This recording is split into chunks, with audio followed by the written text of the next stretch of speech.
Aspirants, welcome to CRM IAS. स्वागत है आप सभी का हमारे इस करंट अफेयर्स की सीरीज़ में। आज हम देखने वाले हैं 29 अगस्त के करंट अफेयर्स को। ये देखिए कुछ टॉपिक्स दिए गए हैं। तो आज के डिस्कशन में ना बेसिकली फैक्ट्स हम देखेंगे। जब पीडीएफ को देखोगे आप, आज जो पीडीएफ दी जाती है आपको, उसमें नोट्स काफ़ी कम होंगे। जो हैंड रिटन नोट्स होते हैं काफ़ी कम होंगे, क्योंकि स्पेशली ना आज के सेशन में सिर्फ फैक्ट्स ही दिए गए ज़्यादा, तो डिस्कस करने वाली कोई बात है नहीं। और एक और बात देखिए, कुछ टॉपिक्स हैं जैसे one nation one subscription, news में चल रहा है ये। दूसरा है ऑनलाइन गेमिंग एक्ट हो गया। थर्ड हम देखेंगे जीएसटी रिफॉर्म्स। इनको हम सेपरेट लेक्चर्स में कवर करेंगे, मतलब आई थिंक आफ्टर 1 वीक कोशिश करेंगे कवर करने की, क्योंकि अभी लगातार डिफरेंट एस्पेक्ट पे, हर अलग अलग पक्ष पे डिफरेंट आर्टिकल्स आ रहे हैं। तो जब एक कॉम्प्रिहेंसिव हमारा कंटेंट तैयार हो जाएगा तो एक बार में इसको हम डिस्कस कर लेंगे, ठीक है। चलिए हाँ, देखिए क्या है इंडिया जापान इनिशिएटिव। हमने कल भी देखा था कि जापान का क्या रोल हो सकता है इंडिया के इकोनॉमी के संदर्भ में। अभी जो यूएस जो टैरिफ लगा रखा है, हमने देखा था कल किस प्रकार से जापान हमें हेल्प कर सकता है सेल्फ रिलायंट, आत्मनिर्भर बनने के लिए। एक देखिए किंग पृथु हैं, इनके बारे में देखेंगे। हिस्टोरिकल टॉपिक है ये असम वाले एरिया से बिलोंग करते थे, कामरूप जिसको कहते थे हम। समुद्रयान देखेंगे क्या है ये।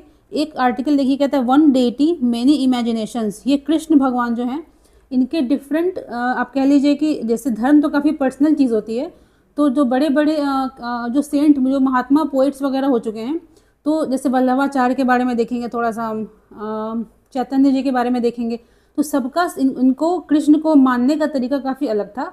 तो इससे डिफरेंट डिफरेंट सेक्टर्स की उत्पत्ति हुई, इसको समझेंगे हम। यहाँ देखिए कहता है कुछ सेक्टर्स को देखेंगे जो कि यूएस के जो द्वारा टैरिफ लगाए गए हैं, सबसे ज़्यादा किसको नुकसान हो रहा है। और देखिए गौर करने वाली बात यह है कि टैरिफ्स के कारण जो जीडीपी तो हमारा जो भी होगा सो होगा, बट हम मेजरली किस पे देखेंगे धक्का लगेगा, नुकसान पहुंचेगा, तो हमारे एम्प्लॉयमेंट को। क्योंकि आप देखोगे ना, इसमें हमने पहले भी डिस्कस कर रखा है कि जो टेक्सटाइल सेक्टर है, जो कपड़ा बनाने की जो सेक्टर है, उसमें वो काफ़ी लेबर इंटेंसिव होता है, वो बहुत लोगों को रोजगार देता है। तो यूएस टैरिफ से क्या होगा, चूँकि सामान महंगा हो जाएगा विदेश में, यूएस में, तो डिमांड की कमी हो जाएगी। डिमांड चूँकि कमेगा तो भारत में क्या होगा कि लोग नया नया इंडस्ट्रीज बनाना बंद कर देंगे और एम्प्लॉयमेंट में कमी आ जाएगी। फिर कुछ शॉर्ट न्यूज़ को देखते हैं, ठीक है, स्टार्ट करते हैं। देखिए तो फर्स्ट टॉपिक क्या है आज का, इंडिया जापान पार्टनरशिप। इसमें हमने कल के लेक्चर में डिस्कस किया था, लास्ट लेक्चर में हमारे, कि जापान जो एक कंट्री है, ठीक है, वो बहुत अच्छी, मतलब कह सकते हैं कि एकदम रिलायबल, वैसा कोई फ्रेंड नहीं है हमारा, ठीक है। अच्छा रिलेशंस है हमारा, बैलेंस्ड रिलेशंस चलता है उससे, ठीक है। हमारे अपने इंटरेस्ट है, उसके भी अपने इंटरेस्ट हैं। तो अभी अगर देखा जाए करंट सिनेरियो में, हम जानते हैं कि यूएस ने हम पे क्या कर रखा है, टैरिफ लगा रखा है, जिससे बहुत दिक्कत हमें हो रही है। सेकंड, हमने देखा था कि चाइना पे हमारा डिपेंडेंस बहुत ज़्यादा है।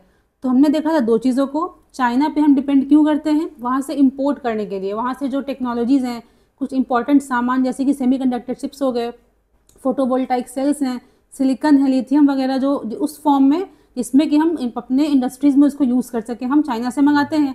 तो हम बेसिकली चाइना पे डिपेंडेंट है इंपोर्ट्स के लिए। यूएस पे हम क्यों निर्भर हैं, एक्सपोर्ट्स के लिए, ठीक है। यूएस को हम सामान बेचते हैं ज़्यादा, ठीक है। तो इस कंडीशन में ठीक है, यूएस पे डिपेंडेंट, चाइना पे डिपेंडेंट, समझा हमने। तो जापान का इसमें देखिए क्या रोल आएगा। जापान एक ऐसा एक पार्टनर साबित हो सकता है भारत के लिए लॉन्ग रन में, शॉर्ट रन में नहीं। मतलब ऐसा नहीं कि मोदी जी वहाँ पे गए तो कुछ दिनों में कुछ हो जाएगा, नहीं। जापान क्या करेगा, हमें टेक्नोलॉजीज़ देगा, हम सीखेंगे, उससे धीरे धीरे आगे बढ़ेंगे। तो लंबे समय की बात हो रही है यहाँ पे, उसमें जापान का एक रोल हो सकता है, ठीक है। देखिए यहाँ पे बेसिकली कुछ फैक्ट्स दिए गए हैं, बस फैक्ट्स को देखेंगे हम, कुछ डिस्कस करने वाला इसमें है नहीं। यहाँ देखिएगा, ये देखिए डेट बता रहा है 15th India Japan annual summit. क्या है, 15th India Japan annual summit, ये हो रहा है 29 से 30 अगस्त, डेट दिया हुआ है, ठीक है, सिंपल सी बात है। अब यहाँ देखिए आते हैं, ये बताता है कि Japan and Russia are India's 2 oldest annual summit level mechanisms. कहता है कि एनुअल समिट क्या होता है, साल में एक बार आप मिल रहे हो, मीटिंग कर रहे हो, ठीक है। तो जापान और रशिया से कहता है कि भारत का मतलब काफ़ी पुराना ये एनुअल समिट, सालाना मीटिंग होना कोई नई चीज़ नहीं है, काफ़ी लंबे टाइम से चलता आ रहा है ये चीज़। तो जापान के लिए कहता है कि वो 2000 में क्या था, ग्लोबल पार्टनरशिप का, मतलब इंडिया और जापान के बीच जो रिश्ता है उसको दर्जा दिया गया था 2000 में ग्लोबल पार्टनरशिप का। फिर 2006 में स्ट्रैटेजिक एंड ग्लोबल पार्टनरशिप, फिर 2014 में special strategic and global partnership. तो आप नाम से समझोगे कि 2000 के आसपास क्या ग्लोबल पार्टनरशिप, सिंपल टर्म्स में कि वैश्विक स्तर पे हमारी भागीदारी हो रही है। दूसरा कहता है कि स्ट्रैटेजिक एंड ग्लोबल पार्टनरशिप, 2006 में हमने क्या किया, उसको थोड़ा सा इम्प्रूव किया, रणनीतिक और वैश्विक स्तर पे हमारी भागीदारी हो रही है। अब 2014 में क्या किया गया, special strategic and global partnership, रणनीतिक में भी मतलब विशेष, जहां हमें ज़रूरत है, यहाँ बात हम देखेंगे, फोकस हमारा कहाँ पे है, इंडो पैसिफिक पे, एक क्षेत्र होता है इंडो पैसिफिक। तो उसमें चूंकि चाइना का काफ़ी, ये डेली हम डिस्कस करते हैं कि चीज़ को, चाइना काफ़ी आगे बढ़ रहा है, चाहे वो मिलिट्री बेसिस के मामले में हो, मिनरल्स को एक्वायर करने के मामले में हो, हर चीज़ में देखा जाए चाइना काफ़ी आगे बढ़ रहा है, काफ़ी दिक्कत हो रही है इससे हमें। तो उसको बैलेंस करने के लिए इंडिया एंड जापान क्या करेंगे, मिलजुल के काम करेंगे। अब देखिए यहाँ पे कहता है कुछ पॉलिसीज़ का देखिए नाम दिया गया है, इंडियाज़ एक्ट ईस्ट पॉलिसी। हमने देखा था जब मोदी गवर्नमेंट आई थी फर्स्ट टाइम पे, तो उसने लुक ईस्ट जो पॉलिसी थी सरकार की, इससे पहले वाली गवर्नमेंट की, उसको उन्होंने क्या किया, नाम बदल दिया, इंडिया का एक्ट ईस्ट पॉलिसी कर दिया। मतलब हमको सिर्फ ईस्ट में देखना नहीं है, एक्ट भी करना है, ठीक है, काम भी करना है। तो यहाँ पे हमने काफ़ी लेक्चर्स पहले देखा है कि इंडिया का जो एक्ट ईस्ट पॉलिसी है, ये जो साउथ ईस्ट एशियन कंट्रीज़ हैं, जो दक्षिण पूर्वी एशियाई देश हैं, और जो ईस्ट एशियन कंट्रीज़ हैं, पूर्वी एशियाई देश हैं, उनसे हमें संबंधों को बढ़ाना है स्ट्रैटेजिकली। मतलब आप कह सकते हो कि फॉरेन पॉलिसी कोई दोस्ती करना तो होता नहीं है, हमारे इंटरेस्ट पे बेस्ड होता है, हमें जो ज़रूरत है, सामने वाले को ज़रूरत है, उसको फुलफ़िल करना। तो यहाँ पे फोकस कहाँ रहेगा हमारा, साउथ ईस्ट एशियन कंट्रीज़ पे, ईस्ट एशियन कंट्रीज़ पे। एक देखिए पॉइंट हम देखें, समझने वाली बात है इंडिया की एक्ट ईस्ट पॉलिसी से रिलेटेड, कि हम जो संबंध बढ़ाएंगे उन कंट्रीज़ से, वो किसके माध्यम से होगा, तो हमारे भारत के जो नॉर्थ ईस्टर्न स्टेट्स हैं, जो नॉर्थ ईस्टर्न राज्य हैं, उनके माध्यम, उनके ही रास्ता, तो राउट तो वही है, ज़रिया तो वही है, उधर के माध्यम से रेलवे बनाना हुआ, किसी माध्यम से हुआ, तो हमको जाना तो पड़ेगा नॉर्थ ईस्ट स्टेट के माध्यम से ही। तो दो फ़ायदा होगा, पहला फ़ायदा क्या होगा कि जो ईस्ट एशियन कंट्रीज़ हैं, जो साउथ ईस्ट एशियन कंट्रीज़ हैं, उनसे हमारा संबंध अच्छा हो रहा है।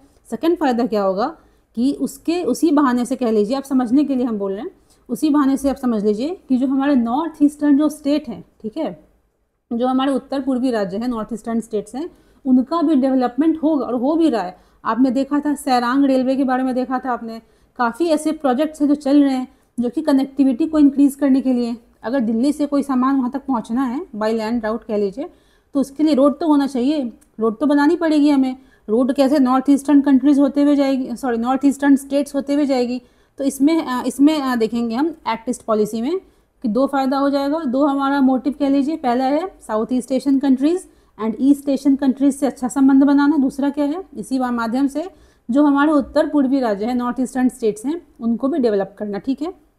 यहाँ देखिए ये इंडो पैसिफिक ओशंस इनिशिएटिव, ये बेसिकली सरकार की, यहाँ देखते हैं, यहाँ देखिएगा, ये कुछ है नहीं, यहाँ देखिए एक बेसिकली गवर्नमेंट की एक इनिशिएटिव है, जिसमें उसको मतलब मेन उद्देश्य क्या है कि जो क्षेत्र है इंडो पैसिफिक का, ठीक है, जहाँ पे पैसिफिक ओशन वाला भी क्षेत्र हो गया, कुछ उसमें इंडियन ओशन का पार्ट भी आता है, वो जो एरिया हमारा है, उसमें क्या करना है कि रूल बेस्ड, ठीक है, एक नियम कानून हो, जिसके तहत जो भी कंट्रीज उसके अगल बगल में है वो ट्रेड कर सके, आ जा सके, कुछ भी कर सके, एक नियम कानून होना चाहिए। कहता है कि फ्री, यहाँ देखिएगा, free open rule based order, उस क्षेत्र में फ्री मतलब कोई किसी पे ज़बरदस्ती ना करे कि तुम यहाँ पे नहीं ट्रेड कर सकते हो, नहीं आ सकते हो, नहीं, फ्री होना चाहिए, सबके लिए ओपन। कोई अदर क्षेत्र से, कोई यूरोपियन कंट्री है, कोई अदर कंट्री अगर आप आना चाहती है तो उसको भी, उसके लिए भी ओपन रहे, उस एरिया में ट्रेड करने के लिए। एक नियम कानून बेस्ड कोई लॉ बनना चाहिए जो सबको उसको फॉलो करे, ठीक है। तो इंडिया सरकार का ये इनिशिएटिव था, इसने लॉन्च किया था 2019 में भारत सरकार के द्वारा। कहाँ पे, तो आसियान कंट्रीज़ जो हैं इनके द्वारा एक ईस्ट एशिया समिट किया जाता है, उसमें 2019 में भारत ने लॉन्च किया था अंडर सागर इनिशिएटिव। इंडिया का देखिए कहता है सागर इनिशिएटिव क्या है, security and growth for all in the region. यहाँ बात अगेन इंडो पैसिफिक की हो रही है, तो इसमें मतलब भारत का देखिए हम स्टार्टिंग से डिस्कस कर रहे हैं, उद्देश्य क्या है कि सबको समान मौका मिले, कोई एक कंट्री किसी पे हावी ना हो जाए। तो मोटा मोटा बात वही है, ठीक है। अब थोड़ा सा देखिए आर्टिकल पे आते हैं, एक सेकेंड देखिए। तो हमने देखा कुछ पॉलिसीज़ के बारे में। अब देखिए यहाँ पे कहता है, यहाँ पे कुछ नाम दिया गया है, आप इस पर गौर करिएगा। इसमें कहता है पहला है quad, international solar alliance, CDRI, SCRI, ठीक है। आप थोड़ा थोड़ा देख लेना इसके बारे में। तो ये बेसिकली डिस्कस एक्चुअली हमने ऑलरेडी कर रखा है। तो ये ऐसी संस्थाएं हैं जहाँ पे इंडिया जापान दोनों साथ में काम करते हैं। तो प्रीलिम्स से पूछ सकता है कि क्या क्वाड का मेंबर जापान है, भारत है, ठीक है, इस तरह से पूछ सकता है। अब यहाँ देखिएगा, यहाँ कुछ देखिए फैक्ट्स दिए गए, इस पे आ जाइए, इस पे जो लिखा है ना डिफेंस एंड सिक्योरिटी, यहाँ आ जाइए। इस पे कहता है कि कुछ देखिए डिक्लेरेशंस की बात की गई है, जैसे कि यहाँ पे कुछ नाम दिए गए हैं, ये एग्रीमेंट्स को देख लीजिएगा आप। ये मतलब पूछ सकता है प्रीलिम्स में भी कि ये एग्रीमेंट्स इंडिया एंड जापान के बीच में है या नहीं, तो है। ये कुछ ऐसे एग्रीमेंट्स हैं डिफेंस से रिलेटेड, सिक्योरिटी से रिलेटेड, जो कि भारत एंड जापान के बीच में हैं, बस नाम जान लेना है। यहाँ देखिए, ये प्रीलिम्स के लिए मोस्ट इम्पॉर्टेंट है, क्योंकि यहाँ पे वैसे नाम दिया गया है जो कहते हैं जॉइंट एक्सरसाइजेज, जैसे कि मालाबार है, मिलन है, धर्म गार्जियन है, कोस्ट गार्ड कोऑपरेशन, ये कुछ नाम दिया गया, आप इसको याद कर लीजिएगा, प्रीलिम्स में पूछ सकता है, जो कि इंडिया एंड जापान के जो द्विपक्षीय रिश्ते हैं, बायलैटरल रिलेशंस हैं, उनको हेल्प करने में आगे बढ़ाता है, ठीक है। अब हम यहाँ देखेंगे, कहता है यहाँ पे कुछ डेटा दिया गया है, ये बेसिकली मेंस के लिए इंपॉर्टेंट है। कहता है यहाँ पे कि बायलैटरल ट्रेड कहता है 22.8 बिलियन डॉलर्स कब पहुँचा था, 23-24 में। तो imports from Japan continue to outweigh exports, इसका मतलब क्या है, हम जापान से तो इसका मतलब क्या यहाँ पे हो जाएगा कि जापान जो है उससे जितना सामान हम मंगवाते हैं, मतलब जो हम इम्पोर्ट करते हैं, उसकी वैल्यू ज़्यादा है जितना सामान हम वहाँ भेजते हैं, एक्सपोर्ट करते हैं। मतलब हमें क्या है, बेसिकली ट्रेड डेफिसिट है, घाटा है हमें।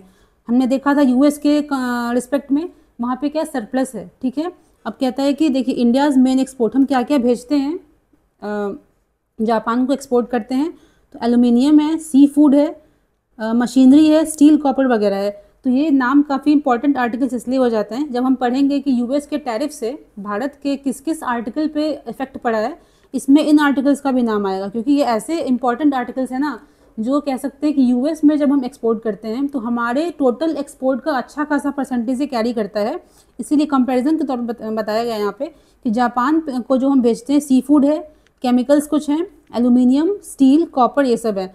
तो जितना हम जापान को एक्सपोर्ट करते हैं वो काफ़ी कह लीजिए कि कम है, ठीक है, अगर हम कंपेयर करें यूएस से। इसीलिए कहा गया है कि ओवरनाइट कुछ शॉर्ट टर्म में कुछ मेरेकल नहीं हो जाएगा कि जापान से हमने अपने रिश्तों को सुधार लिया एंड यूएस से हम डिपेंडेंस कम कर लेंगे, ऐसा नहीं होगा, इसमें टाइम लगेगा।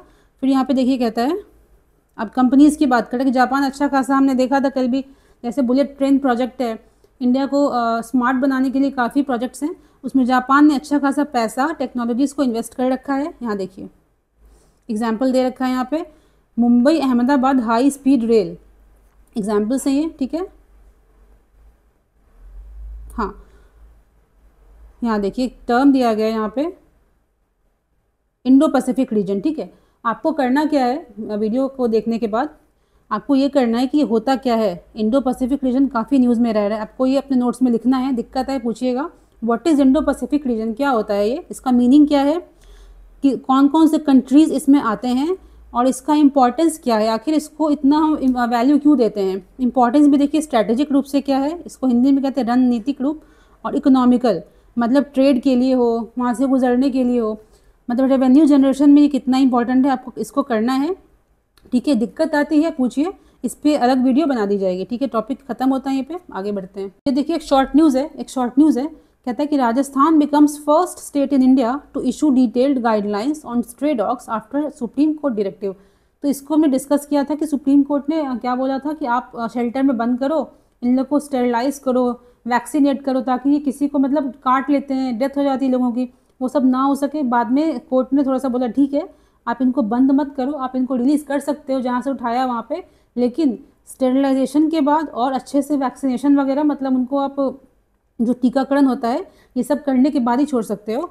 तो राजस्थान पहला राज्य बन गया है भारत का जो कि सुप्रीम कोर्ट के इस जो निर्णय के बाद जिसने गाइडलाइंस जारी करी हैं, स्ट्रे डॉग्स क्या होते हैं, जो कुत्ते रोड पे नहीं घूमते रहते हैं, उनके बारे में, उनको किस तरह से क्या करना चाहिए। कहता है यहाँ पे मतलब बेसिकली बताया गया है कि जो टोंग्स होता है, जो कुत्तों को जो हार्म कर सकता है, उसको यूज़ नहीं करना है इनको पकड़ने में, और चीज़ें बताई गई हैं।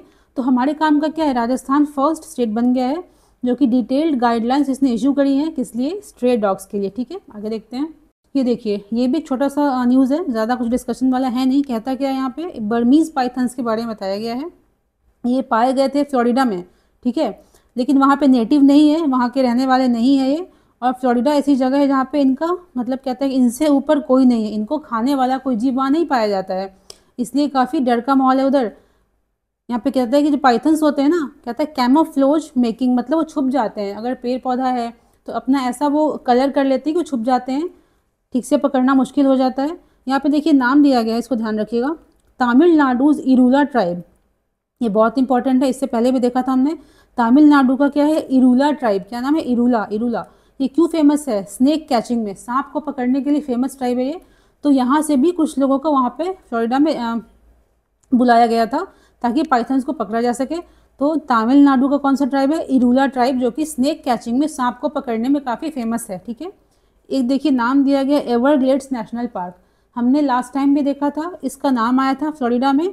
बस ध्यान रखिएगा ये एक यूनेस्को वर्ल्ड हेरिटेज साइट है। कहाँ पे है, फ्लोरिडा में है, एवरग्लेड्स नेशनल पार्क।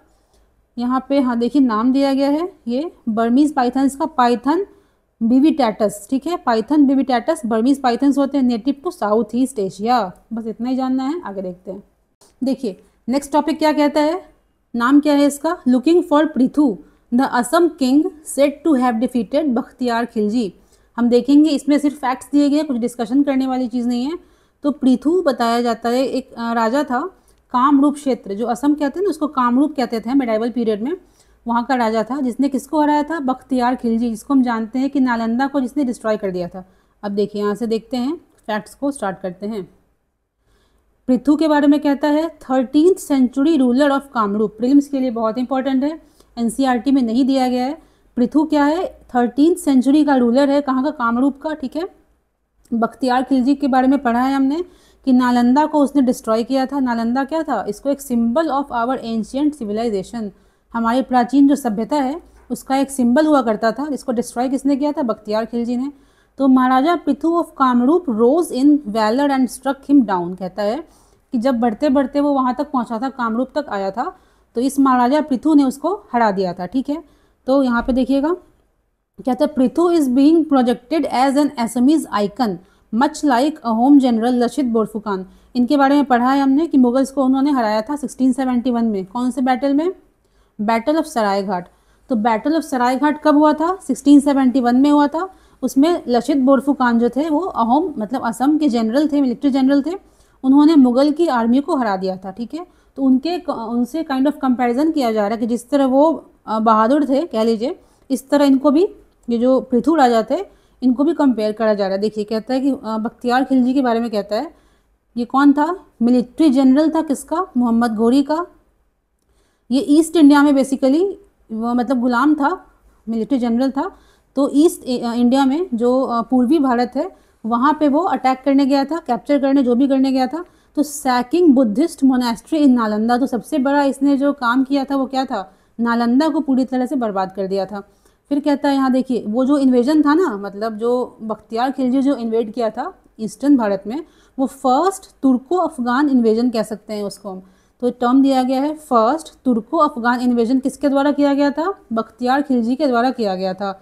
तो असम में वो कब पहुंचा था, 1206 ईस्वी की बात हो रही है। ठीक है, अब वहाँ पे देखिए कहता है उसी टाइम पे क्या किया गया था, पृथु जो किंग थे उन्होंने इसको हरा दिया था, आगे नहीं बढ़ने दिया था। एक देखिए नाम दिया गया है कनाई बरसाई बोवा, ये इंस्क्रिप्शन है, ये बहुत इंपॉर्टेंट है प्रीलिम्स के लिए। नाम दिया गया कनाई बरसाई बोवा इंस्क्रिप्शन।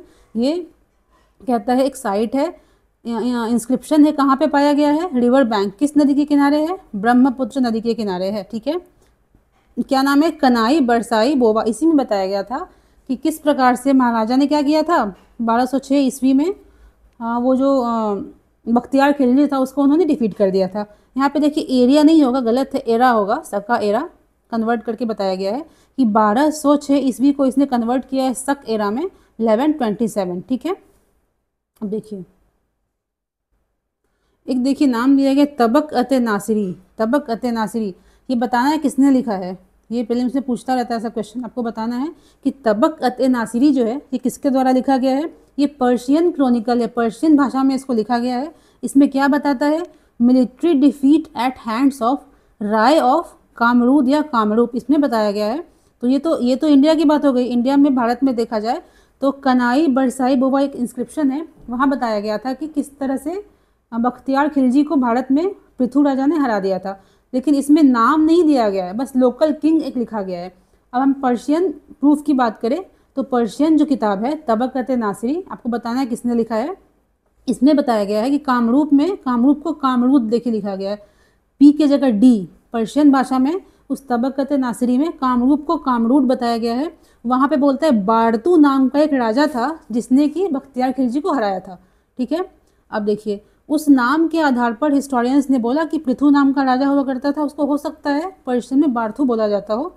देखिए यहाँ पे एक बुक बताई गई है, हिस्ट्री ऑफ कामरूप। किसने लिखा है? कनक लाल बरुआ।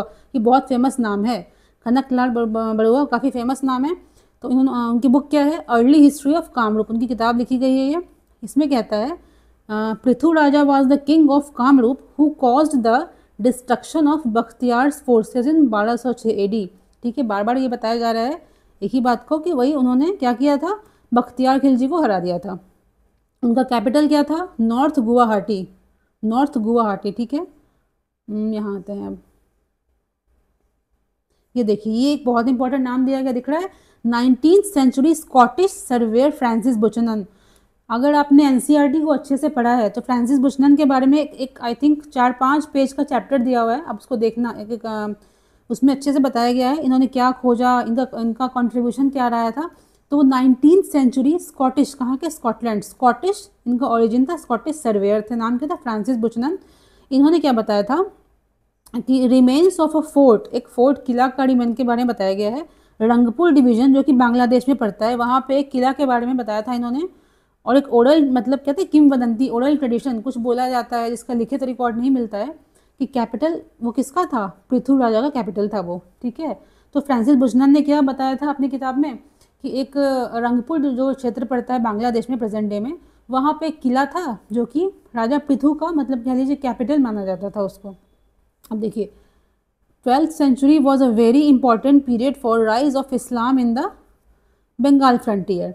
अब देखिए ये पूछ सकते हैं प्रीलिम्स में, इसको भी स्टार मार्क करिए कि इस्लाम जब भारत में आया था, तो अगर बंगाल की बात करें, पूछ लेगा बंगाल की बात करें तो कौन से सेंचुरी में इस्लाम का मतलब इस आगमन हुआ था बंगाल के रिस्पेक्ट में। ठीक है, तो 12th सेंचुरी। ओके, तो बेसिकली ये इसमें ये कुछ फैक्ट्स दिए गए थे जिसमें कि राजा पृथु, जो कि एनसीईआरटीज़ में नहीं मिलता है, आप पढ़ लेना इसको। एक इंस्क्रिप्शन देखा हमने, कौन सा इंस्क्रिप्शन था? यहाँ देखिए, कनाई बारसाई बोवा इंस्क्रिप्शन किसके किनारे है? ब्रह्मपुत्र के किनारे है। ये क्या बताया गया है? इसी में बताया गया था भारत में कि राजा पृथु ने बख्तियार खिलजी की सेना को हरा दिया। ठीक है, पर्शियन एक किताब है तबक़त-ए-नासिरी, ये प्लीज़ बताइएगा कौन, किसने लिखा है इसको। इसमें भी सेम चीज़ बताया गया था कि बारतू नाम का राजा था जिसने कि बख्तियार की सेना को हरा दिया था। ठीक है, तो बेसिक से फैक्ट्स है, आगे बढ़ते हैं। देखिए नेक्स्ट टॉपिक क्या कहता है? समुद्रयान। दिख रहा है? Samudrayaan, India's एक्वानॉट्स exploration of the deep. तो सी की, समुद्र की गहराई में हम देखेंगे इस मिशन के थ्रू, इसके थ्रू कि क्या है, कौन से मिनरल्स पाए जाते हैं, कौन से जीव पाए जाते हैं। जैसे एस्ट्रोनॉट्स होते हैं ना जो अंतरिक्ष में जाते हैं, तो एक्वानॉट्स जो समुद्र की गहराई में जाएंगे। ठीक है, अब यहाँ देखते हैं, थोड़ा सा कुछ फैक्ट्स हैं, देख लेते हैं। दिख रहा है ना? हाँ, कहता है earlier this month 2 Indian एक्वानॉट्स travelled deep into Atlantic ocean. किस पे? तो फ्रेंच वेसल नॉटिल। इसको स्टार मार्क करिए। नॉटाइल क्या है? फ्रेंच एक जहाज कह लीजिए, एक वेसल है जिसमें कि बैठ के 2 इंडियंस कहाँ गए थे? अटलांटिक महासागर के काफ़ी गहराई में उतरे थे। ठीक है, तो ये एक इसको ऐसा कह सकते हैं, एक प्रिपरेशन था, एक तैयारी थी, एक प्रैक्टिस था। किसके लिए? हमारे भारत के समुद्रयान प्रोजेक्ट के लिए, जो कि क्या, जिसका क्या निश्चित जो मतलब डिसाइड करता है कि India plans to send 3 humans to depth of 6000 metres by 2027। कहता है कि 2027 तक क्या टारगेट है हमारा कि इस प्रोजेक्ट के थ्रू, समुद्रयान मिशन के थ्रू क्या करना है हमें? 3 भारतीयों को कहाँ भेजना है? 6000 मीटर गहराई में। कहाँ? समुद्र की गहराई में। ठीक है, अब देखिए यहाँ पे देखिएगा एक डेटा दिया गया इंडिया का 11,098 kilometre long coastline Bharat का है। ठीक है, तो कहता है इंडिया का जो कि इतना लंबा कोस्ट लाइन है, मतलब समुद्र से इतना लंबा रास्ता जुड़ा हुआ है, तो हमारे लिए समुद्र की पॉलिसीज़ काफ़ी इंपॉर्टेंट हो जाती हैं। चाहे वो हमारे मिनरल्स के एक्सट्रैक्शन से हो, मतलब हमारे मिनरल्स के लिए हो, हमारी सिक्योरिटी के लिए हो, ठीक है, या फिर हमारे वातावरण के लिए हो, काफ़ी ज़रूरी है। ठीक है, इसको कहते हैं ब्लू इकोनॉमी पॉलिसी। जो भी पॉलिसीज़ किसके रिलेशन में है? इस इतने लंबे कोस्ट लाइन के रिलेशन में है, उसको बोलते हैं ब्लू इकोनॉमिक पॉलिसी। तो harness ocean resources for economic growth.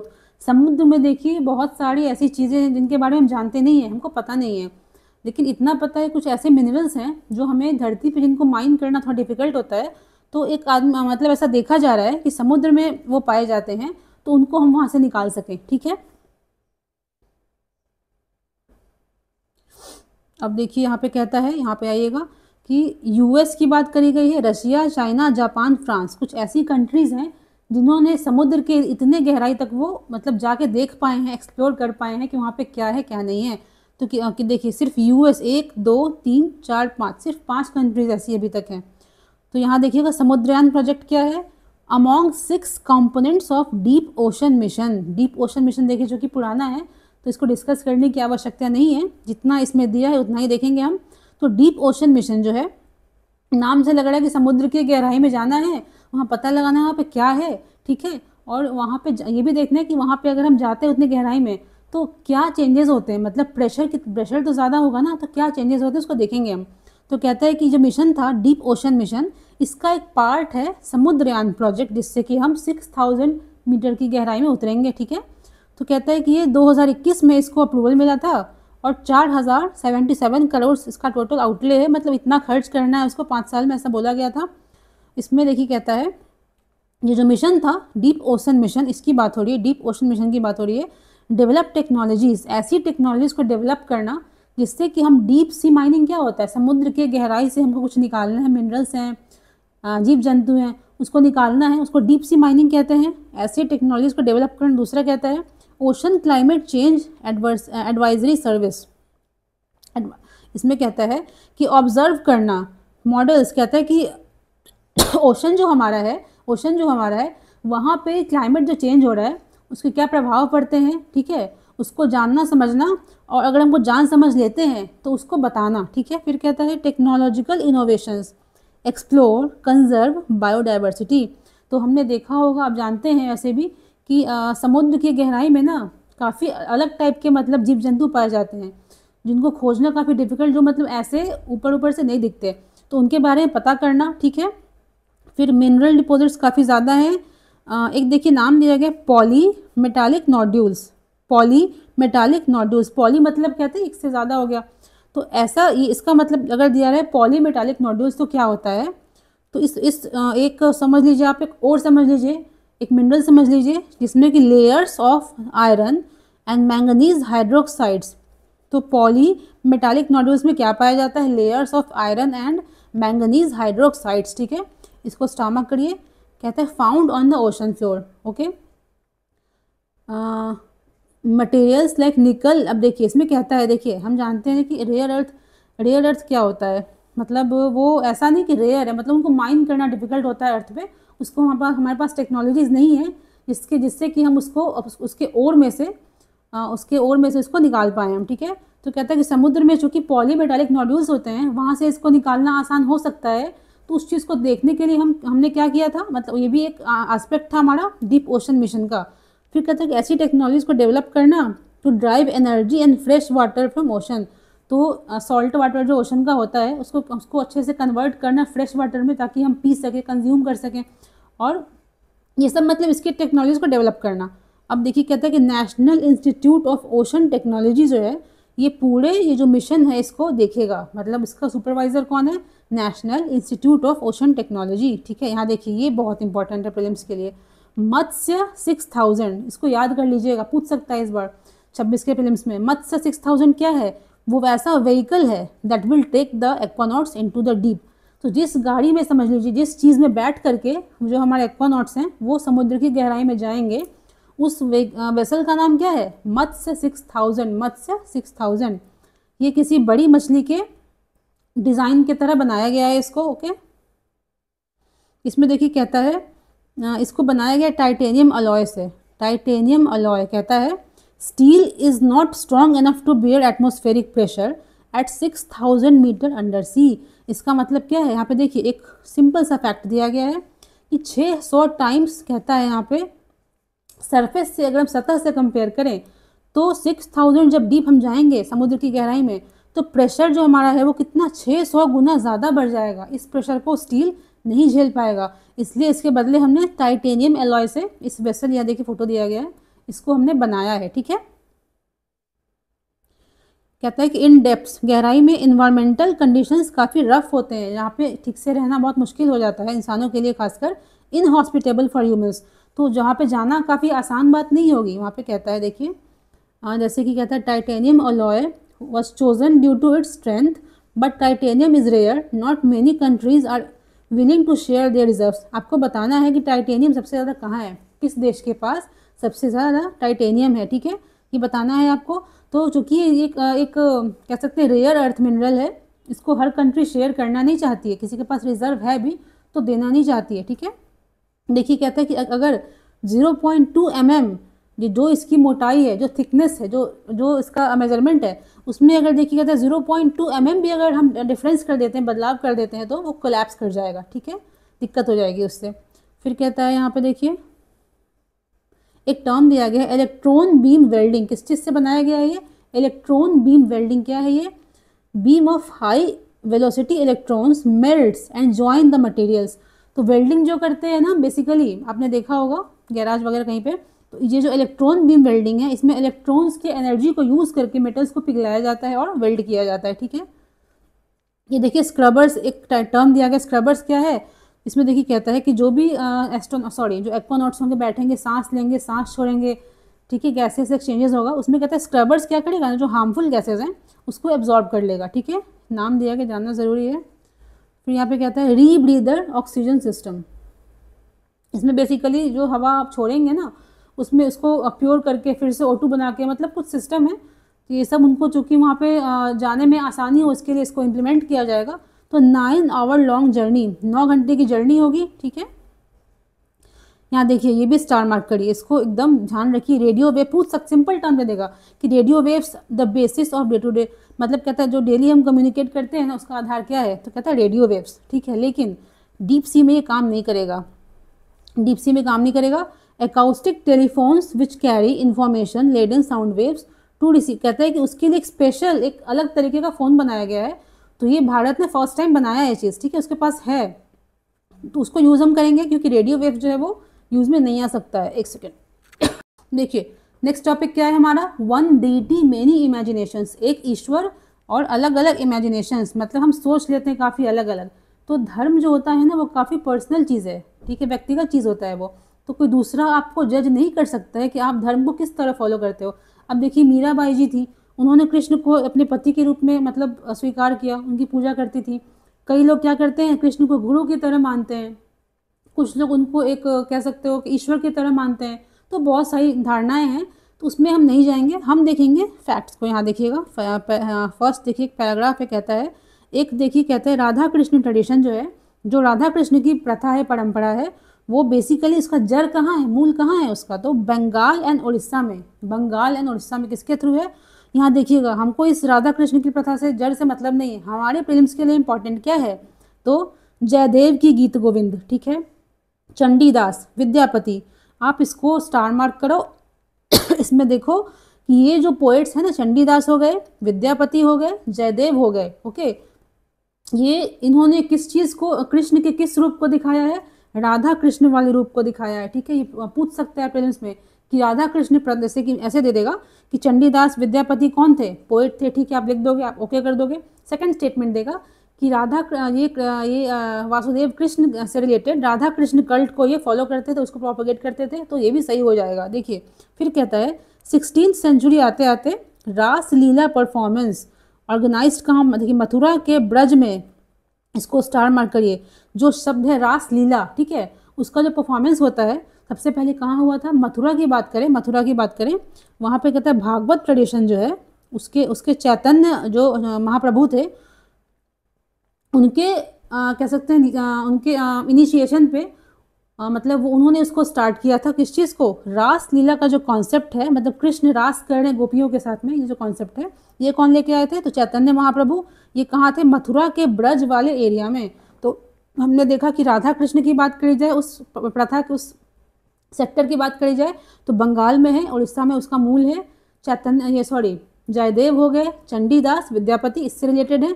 अगर हम बात करते हैं रासलीला वाले कॉन्सेप्ट की, कृष्ण और गोपियों के कॉन्सेप्ट की, वहाँ पे आ जाएंगे हमारे चैतन्य महाप्रभु। कौन सा एरिया हो जाएगा? मथुरा का ब्रज वाला एरिया, जो भागवत प्रथा से बिलोंग करते थे, उन्होंने इसको फॉलो किया था। तो रासलीला वाले कॉन्सेप्ट में कहता है कृष्ण को दिखाया गया है as a divine lover. Okay, ठीक है। अब देखिए यहाँ पे आते हैं वल्लभाचार्य। वल्लभाचार्य के बारे में कहा गया 15th-16th सेंचुरी पोएट थे ये भी। ये क्या करते थे? इन्होंने कृष्ण को यशोदा के पुत्र के रूप में स्वीकारा है, ठीक है।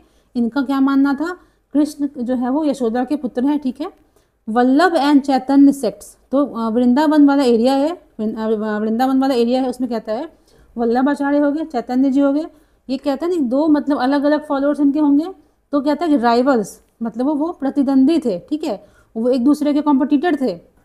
क्योंकि हमने देखा चैतन्य जी ने क्या कॉन्सेप्ट दिया था कि रासलीला वाला कॉन्सेप्ट, कृष्ण है, गोपियाँ हैं, कृष्ण इज डिवाइन लवर। यहाँ पे वल्लभाचार्य क्या कहते हैं? एक बालक के रूप में, ठीक है, यशोदा के पुत्र के रूप में उन्होंने स्वीकारा है। अब देखिए, एक यहाँ देखिए स्टार मार्कड़ी कहता है गोविंद देव जी टेम्पल का नाम दिया गया है, गोविंद देव जी टेम्पल। इसको बनाया था राजा राम नहीं, राजा मान सिंह ने अकबर के समय में। गोविंद देव टेम्पल जो है किसने बनाया था? वृंदावन में है, राजा मान सिंह ने बनाया था अकबर के समय में। इसको डिस्ट्रॉय कब किया गया? औरंगजेब के समय में। इसको कब तोड़ दिया गया? औरंगजेब के समय में, ठीक है। तो वहाँ से कुछ मूर्तियाँ, जो वल्लभाचार्य थे वो उस मंदिर से कुछ मूर्तियों को लेकर के राजस्थान चले जाते हैं। राजपूत में फिर क्या होता है? कृष्ण सेक्ट का, कृष्ण कल्चर का कह सकते हो, जन्म तो नहीं बोलेंगे, जन्म तो बहुत पहले ही हो चुका था कृष्ण सेक्ट का, लेकिन राजपूत वाले एरिया में, राजस्थान वाले एरिया में कह सकते हैं कि इसको ज़्यादा अच्छे तरीके से फॉलो किया जाने लगता है कृष्ण कल्चर को, ठीक है। तो हमने देखा अभी कि हमने स्टार्ट किया था, अगर हम बात करें रासलीला वाले कॉन्सेप्ट की, वो चैतन्य लेके आए थे। चैतन्य के ही समानांतर थे एक वल्लभाचार्य, वो कहते थे कृष्ण क्या है? यशोदा के पुत्र हैं, उस रूप में उन्होंने देखा है उसको। फिर देखा हमने एक मंदिर है गोविंद देव टेम्पल, किसने बनवाया था? राजा मान सिंह ने। कब बनवाया था? अकबर के समय में। वो कब टूटा? औरंगजेब के समय में। उसके टूटने के बाद क्या होता है? जो वल्लभ महाराज थे, वल्लभाचार्य थे, उन्होंने क्या किया? उस मंदिर से कुछ मूर्तियों को, कुछ अवशेषों को लेकर के वो कहाँ चले गए? राजस्थान चले गए, जहाँ पे कि राजपूत थे। वहाँ पे फिर जाकर के उन्होंने कृष्ण कल्चर को आगे बढ़ाया, ठीक है। अब देखिए यहाँ पे कहता है, अब यहाँ आ जाते हैं हम असम पे। असम की बात देखिए, असम बहुत न्यूज़ में चल रहा है अभी। असम हमने अभी भी देखा था, ऊपर वाले पैराग्राफ में, यहाँ पे देखा था। असम कहता है शंकर देव। असम में कौन थे? शंकर देव। यहाँ देखिएगा, अब डेट पे ध्यान दीजिएगा। वल्लभाचार्य हो गए, चैतन्य हो गए, शंकर देव, ये सभी एक टाइम के हैं, 15th एंड 16th सेंचुरी के हैं, ठीक है, ध्यान रखना है। तो शंकर देव जो थे वो भी कृष्ण भक्त थे, लेकिन उनका कहता है कि वो कृष्ण को एक सुप्रीम गॉड, एक ईश्वर की तरह मानते थे। तो शंकर देव के कॉन्सेप्ट में कहता है राधा का और गोपीज का कोई जिक्र नहीं है। आपको ध्यान इसलिए रखना है, दे देगा प्रीलिम्स एग्जाम में, आप कंफ्यूज कर जाओगे। ये सभी जिनका भी नाम ले रहे हैं अभी हम, सब पोइट्स का, गुरु का, ये सभी कृष्ण को फॉलो करते थे, लेकिन देखिए काफ़ी पूजा करने का तरीका कितना अलग है इनका। कोई बालक के रूप में दिख रहा है, कोई प्रेमी के रूप में दिख रहा है। यहाँ पे जो शंकर देव हैं वो ईश्वर के रूप में, मतलब यही है, परमात्मा यही है, इस रूप में देखा जाता था शंकर देव के द्वारा। राधा और गोपीज का यहाँ पे कॉन्सेप्ट नहीं है। आपको बताना है कमेंट सेक्शन में, शंकर देव जो थे असम के, उन्होंने किस सेक्ट की, किस कह सकते हैं ग्रुप का उन्होंने उसकी नींव रखी थी, ठीक है। अब देखिए, अब आते हैं मणिपुर की बात करते हैं, थोड़ा सा आगे बढ़ते हैं, 17th सेंचुरी की बात करते हैं। तो वहाँ जो कोई राजा रहे होंगे, रास लीला डांस देखिए वहाँ पे उन्होंने स्टार्ट किया था as ritual offering to Krishna, today famous as Manipuri dance. इसको वेरी वेरी वेरी इंपॉर्टेंट है ये, ठीक है, बहुत इंपॉर्टेंट है। क्योंकि इंपॉर्टेंट क्यों हो जाता है ये चीज़? हमने देखा था 2-3 दिन पहले अपने लेक्चर में कि NCERT ने क्या किया है, जो हमारे इंडियन क्लासिकल डांसेस है ना, उसके लिए अलग से कोई चैप्टर को, बुक को लाया है, ठीक है, क्लासेस में इंट्रोड्यूस किया है, उसमें मणिपुरी भी आता है। तो मणिपुरी डांस के लिए देखिए क्या कहता है, काफ़ी इंपॉर्टेंट है ये, कि जो रास लीला का जो कॉन्सेप्ट था ना, कौन लेके आए थे? यहाँ देखिए चैतन्य लेके आए थे। उसको उन्होंने मणिपुर में क्या किया, वहाँ को कोई लोकल राजा रहे होंगे, उन्होंने क्या किया, उस डांस को रिफाइन करते करते, मतलब रास लीला डांस को रिफाइन करते करते आज वो मणिपुरी डांस के रूप में जाना जाता है, ठीक है। अब पंढारपुर की बात करते हैं। कृष्ण को हम कहते थे रुक्मणी, कृष्ण की पत्नी के रूप में रुक्मणी को कहाँ पे अपनाया गया है? पंढारपुर वाले एरिया में। अब यहाँ देखते हैं, थोड़ा सा खत्म ही है ये। देखिए यहाँ पे जो पंढारपुर वाला क्षेत्र था ना, पंढारपुर, उसमें कृष्ण को बोला गया है, किसके पति हैं वो? रुक्मिणी के पति हैं। सफरिंग से, रीबर्थ से लिबरेट करते हैं, मतलब कहते हैं मोक्ष पा जाना, हमको बार बार जन्म नहीं लेना पड़ रहा है। ये वाला कॉन्सेप्ट देखिए यहाँ पे आ जाता है। तो कहते हैं कि ये ना सूफी जो कॉन्सेप्ट है उससे ये स्ट्रांगली क्या करता है, अलाइन करता है। ठीक है, हाँ देखिए, जैन एक लिटरेचर है, जैनों की एक पुस्तक है हरिवंश, कंपोज्ड इन गुजरात। तो हरिवंश क्या है, जैन बुक है, ध्यान रखिएगा, इसको स्टार मार्क करिए। ऐसे क्वेश्चंस यूपीएससी पूछ देता है, 3-4 बुक्स दे देगा, बोलेगा इसमें से जैन टेक्स्ट कौन सा है, ओनली 1 ओनली 2 ऐसे दे देता है आजकल तो ऑप्शंस में, और दिक्कत होती है। तो हरिवंश क्या है, जैना टेक्स्ट है, गुजरात में इसको लिखा गया था और कर्नाटका रीजन में, गुजरात एंड कर्नाटका में लिखा गया है। ठीक है,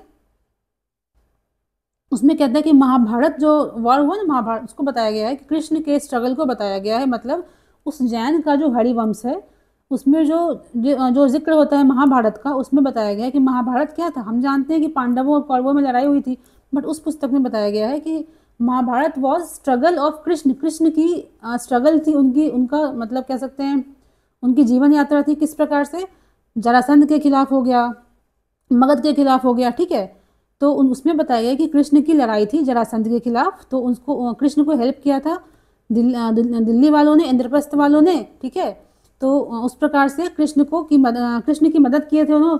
तो वहाँ पे कहता है, एक सेकेंड इसमें कहता है कि अकॉर्डिंग टू दैट हरिवंश, जो श्री कृष्ण थे उनका जो स्ट्रगल था अगेंस्ट जरासंध, उसमें हेल्प किसने किया था उनको, पांडवों ने किया था। ठीक है, अब कहता है यहाँ पे देखिए, अर्लीस्ट इमेजेस ऑफ, एक सेकेंड, अर्लीस्ट, ये बहुत ही इंपॉर्टेंट है, ये वाला पैराग्राफ बहुत इंपॉर्टेंट है। अर्लीस्ट इमेज ऑफ कृष्ण कहाँ पाया जाता है, तो यहाँ देखिएगा, मगध एंड मथुरा अलॉन्ग यमुना गंगा। ठीक है, फिर कहते हैं Krishna is first mentioned in Indo Greek sources on their coins and epigraphy. ध्यान रखिएगा, जो इंडो ग्रीक्स थे ना, इंडो ग्रीक्स जो थे, उनके कॉइन्स पे कृष्ण की छवि मिलती है। ठीक है, ये सिंपल सा फैक्ट है। तो कृष्ण के देखिए, हमें इसमें धर्म पे नहीं जाना है, हमें देखना है हमारे प्रीलिम्स के लिए क्या इंपॉर्टेंट है। हमने देखा बहुत सारी चीज़ों को, आगे बढ़ते हैं। देखिए, ये लास्ट टॉपिक हमारा क्या है आज का, which sectors are worst hit by tariffs. तो यूएस ने जो टैरिफ लगाया है उससे कौन से ऐसे सेक्टर हैं, कौन से क्षेत्र ऐसे हैं जहाँ पे सबसे ज़्यादा दिक्कत हुई है, सबसे ज़्यादा जिसने मार खाई है। तो एग्जाम में कुछ क्वेश्चन पूछता है मेंस में, तो बोलने से नहीं होगा, आपको जो डेटा यहाँ पे दिया गया ना, आपको ध्यान रखना है। ठीक है, ताकि एग्जाम में आपको अच्छे मार्क्स मिल सके। यहाँ देखो, यहाँ पे क्या कहता है कि कहता है कैसे हम पता लगाएंगे कौन से ऐसे पैरामीटर्स हैं जिस पे हम बोलेंगे कि इन सेक्टर्स को ज़्यादा दिक्कत हुई है। तो पहला कहता है एक्सपोर्ट्स, मतलब अमाउंट ऑफ एक्सपोर्ट्स, तो कितना हम कहाँ एक्सपोर्ट करते हैं। यूएस को हम जो सामान भेज रहे हैं ना, एक्सपोर्ट करते हैं, वो हमारे अपने एक्सपोर्ट का कितना प्रतिशत है, कितना परसेंट है, वही यहाँ पे कहता है। और उस पर टैरिफ कितना एक्चुअली लग रहा है। यहाँ देखिए, डेटा किसका दिया गया है, ministry of commerce and industry. आप इसको एग्जाम में अच्छे से यूज़ कर सकते हो। अब देखो, पहला कहता है श्रिम्प इंडस्ट्री। ठीक है, श्रिम्प के बारे में कहता है कि 32.4% हम जितना भी श्रिम्प को विदेशों में एक्सपोर्ट करते हैं, ठीक है, उसका कहता है कि 32.4% हम कहाँ पे कर रहे हैं, यूएस को कर रहे हैं। तो यहाँ पे अगर देखिए, कहता है कि पहले ओरिजिनली 10% टैरिफ था, अब चूँकि 50% और लगा दिया गया है, अब इफेक्टिवली 60% टैरिफ हो गया है। ठीक है, दिक्कत यहाँ पे होगी हमें, क्योंकि हम 32% से ज़्यादा कहाँ पे कर रहे हैं, सिर्फ यूएस में कर रहे हैं। सेकंड देखिए, कहता है यहाँ पे एक फैक्ट है, आंध्र प्रदेश जो है source of majority of Indian shrimp. Shrimp जो होता है, आप देखोगे सबसे ज़्यादा कहाँ से लेते हैं, हम आंध्र प्रदेश से लेते हैं। ठीक है, फिर कहता है डायमंड, गोल्ड, ज्वेलरी। अगर इसकी बात करी जाए, डायमंड्स की, गोल्ड की, आभूषणों की बात की जाए, तो हम जितना भी एक्सपोर्ट करते हैं 40% कहता है कहाँ पे करते हैं हम, यूएस को। सिर्फ यूएस पे हम 40% का एक्सपोर्ट कर रहे हैं। ठीक है, अर्लियर कितना था, 2.1% टैरिफ, अब कितना हो गया, 52.1% टैरिफ। अब सबसे देखिए जो बेकार, जहाँ पे मतलब बहुत दिक्कत जहाँ पे है, टेक्सटाइल सेक्टर है, यहाँ पे दिक्कत देखते हैं। कहता है कि 35%, जितने भी अगर अपैरल मतलब जो बने बनाए कपड़े हैं उनकी बात की जाए, तो 35% हमारा एक्सपोर्ट कहाँ जाता है, यूएस को जा रहा है। सोचिए क्या हालत होगी। तो पहले था 13.9%, अब कितना हो गया, 63.9%। अब देखते हैं यहाँ पे हम, देखिए कारपेट्स की बात कर रहा है, वो भी टेक्सटाइल वाले में आएगा। तो 58.6% कहता है एक्सपोर्ट। देखिए कितना ज़्यादा है ये, जितना भी कारपेट्स को एक्सपोर्ट करते हैं हम, 58.6% कहाँ कर रहे हैं, यूएस को कर रहे हैं। अभी इस पर कहता है 52.9% इफेक्टिव टैरिफ लग चुका है इस पर। तो यहाँ पे देखिएगा, ये सेक्टर्स जो है ना टेक्सटाइल वाले, ये दिक्कत इनको सबसे ज़्यादा हम क्यों इंपॉर्टेंस दे रहे हैं डिस्कशन में, क्योंकि ये काफ़ी लोगों को रोज़गार देते हैं, ठीक है। तो इसमें दिक्कत देखिए, यहाँ पे एक देखिए सेंटेंस दिया गया है, यहाँ देखिए कहता है डाउन साइजिंग, मतलब जो इंडस्ट्रीज़ है ना वो नई यूनिट्स खोलना तो भूल जाइए, जो ऑलरेडी उनकी यूनिट्स खुली हुई हैं उसको बंद करने की कोशिश कर रहे हैं। इससे क्या होगा, लोग बेरोज़गार हो जाएंगे, ठीक है, भारत में। एक देखिए आता है ऑर्गेनिक केमिकल्स, केमिकल्स की बात अगर करते हैं हम, यहाँ देखिएगा। तो हाँ, ये जो सेक्टर है देखिए, जो कहते हैं कि मॉडरेट, मतलब हमने अभी जो इससे पहले देखा उसमें देखा कि सबसे ज़्यादा कहाँ मार पड़ी है, सबसे ज़्यादा दिक्कत कहाँ है। इसमें देखेंगे हम कि मतलब बीच बीच का है, ज़्यादा दिक्कत भी नहीं कह सकते, बट हाँ थोड़ा बहुत तो असर पड़ेगा, उसको देखेंगे। उसमें आता है केमिकल सेक्टर। केमिकल में कहता है कि टोटल जो हम एक्सपोर्ट करते हैं विदेशों को 13.2% हम कर रहे हैं यूएस को, ठीक है। अब आता है स्टील, एल्यूमिनियम, कॉपर, इसको कहते हैं 17% हम कर रहे हैं। तो इसमें कहता है ये सेक्टर्स ऐसे हैं, केमिकल है, स्टील है, एल्यूमिनियम है, कॉपर हमने देखा था जापान वाले केस में, उसको भी एक्सपोर्ट हम कर रहे हैं, ठीक है। यूएस को भी कर रहे हैं, यहाँ थोड़ा ज़्यादा करते हैं हम। तो यहाँ पे दिक्कत क्या है कि ठीक है यहाँ पे ज़्यादा परसेंट एक्सपोर्ट हम नहीं कर रहे हैं, लेकिन ये ना बेसिकली स्मॉल इंडस्ट्रीज जो होते हैं, एसएमईज जो होते हैं, small middle industries, sorry medium industries, वो इसको प्रोड्यूस करते हैं। तो वो बेसिकली हम जानते हैं कि काफ़ी ज़्यादा लोगों को रोज़गार देते हैं, उस पर असर पड़ेगा इससे।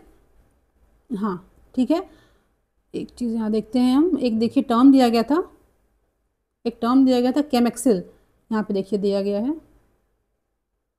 यहाँ देखिए दिया केमेक्सिल, ठीक है। इसको देखते हैं क्या है ये।